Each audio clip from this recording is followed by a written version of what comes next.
One man reshaped Europe and then lost. But what came after was not simply a return to normal. It was something far more deliberate. By 1815, the European continent had experienced over 2 decades of continuous conflict. Borders had been redrawn repeatedly. Governments had been replaced or destabilized. Entire regions had been integrated into new political systems, only to be reconfigured again. Napoleon had not just conquered territory. He had demonstrated how quickly an efficient system could dismantle an entire political order. And that created a new kind of fear. Not just fear of war, but fear of structural imbalance. When the fighting stopped, Europe faced a problem it had never truly solved before. How do you build a system that prevents dominance itself? The Congress of Vienna was the answer to that question. By 1815, Europe was not just exhausted, it was unstable at its foundations. For decades, political systems had depended on continuity. Even during wars, rulers largely preserved the same structures of power. Napoleon changed that. He removed rulers, reorganized territories, introduced new legal systems. At times, entire regions were governed under principles they had never experienced before. The result was a continent where old loyalties had been disrupted, new systems were not fully established, and political legitimacy was unclear. Even countries that defeated Napoleon had adopted some of his methods: centralized administration, efficient taxation, stronger national armies.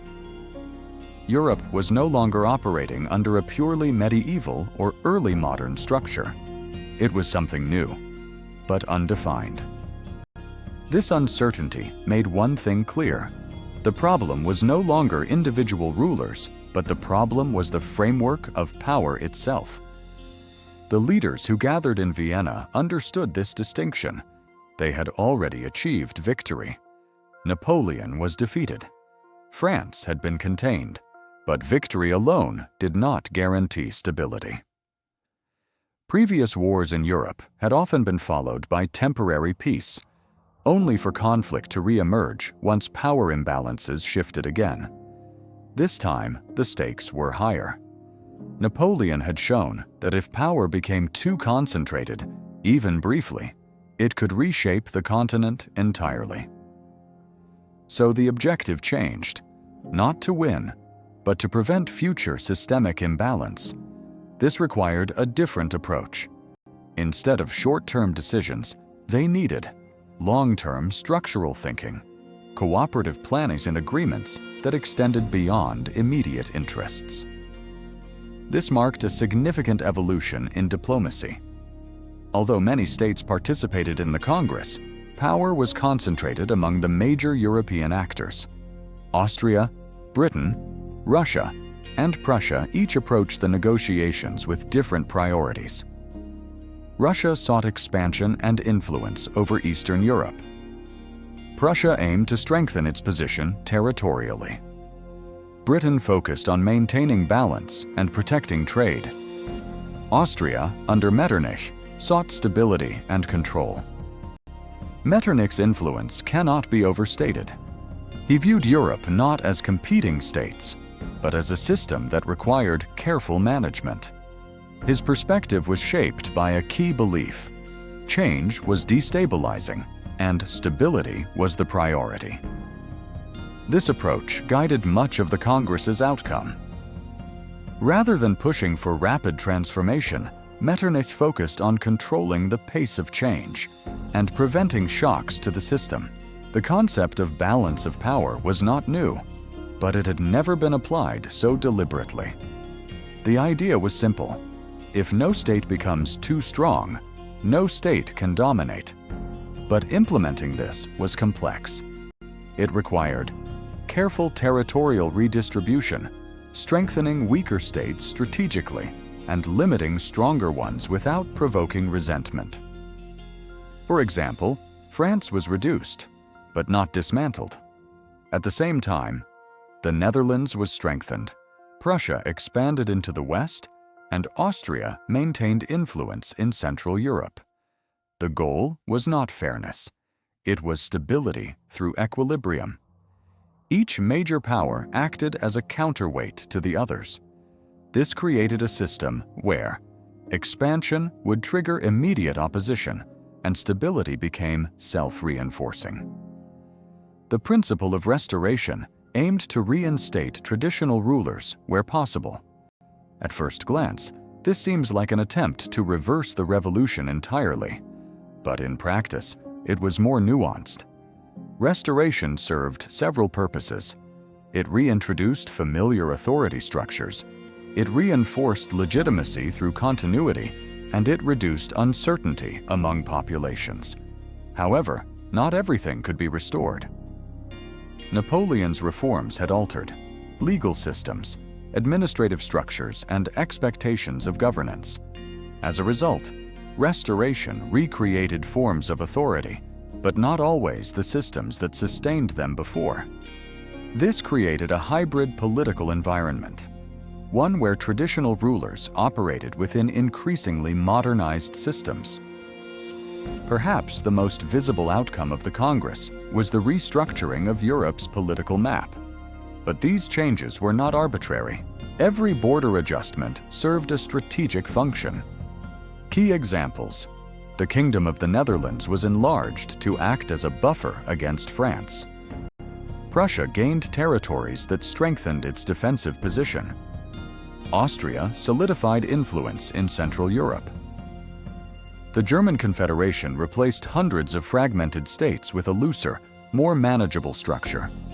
These adjustments were designed to simplify complexity, reinforce balance, and enable faster coordination between powers.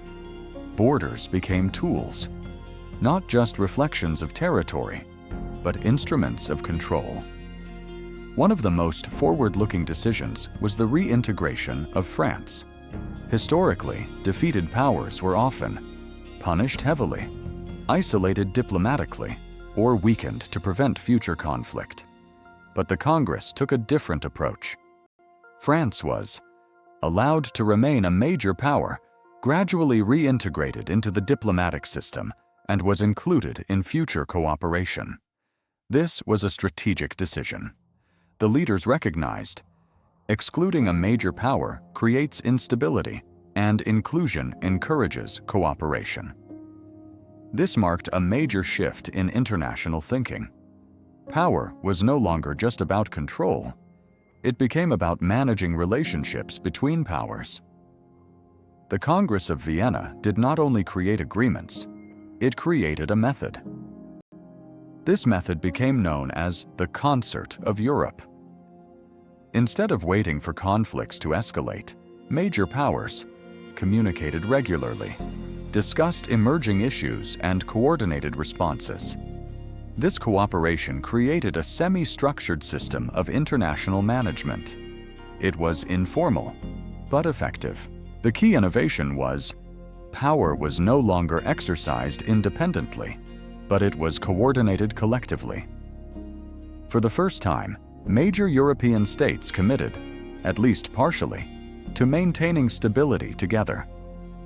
The Vienna system succeeded because it aligned incentives. Each major power understood that stability benefited everyone, large-scale war was costly for all, and cooperation reduced unpredictability. The balance of power discouraged unilateral action. At the same time, communication reduced misunderstanding. This combination proved remarkably effective. For decades, Europe avoided the kind of continent-wide conflict seen during the Napoleonic Wars. This was not because tensions disappeared. It was because the system absorbed tension without collapsing. Despite its success, the Vienna system had clear limitations. It was designed to preserve order, not adapt to change. Over time, pressures emerged. Nationalist movements, calls for political representation, economic transformation through industrialization, These forces did not align with the system's priorities. The Congress had restored rulers, but it had not addressed deeper societal shifts. This created a mismatch. Political systems focused on stability and societies moving toward change. This tension became increasingly visible throughout the 19th century. Revolutions erupted in 1830 and 1848. These movements challenged traditional authority, lack of representation, and suppression of national identity. The Vienna system was effective at preventing war between states, but less effective at managing internal change. This revealed a fundamental truth. Stability cannot be maintained indefinitely without adaptation. The Congress of Vienna did not create a perfect system, but it created one that worked for a time. It acknowledged that Europe had changed, and instead of attempting to reverse that change entirely, it sought to manage it. The result was a new model of international order, based on balance, maintained through cooperation, designed to prevent dominance. This system shaped Europe for decades, not because it eliminated conflict, but because it contained it within manageable limits. And at its core was a lesson learned from Napoleon. Power must be structured, and without balance, even the strongest system will eventually fail. If you found this explanation useful, consider subscribing for more short and long-form explorations of history's turning points. If there are any future topics you would like me to cover, share your thoughts in the comments below.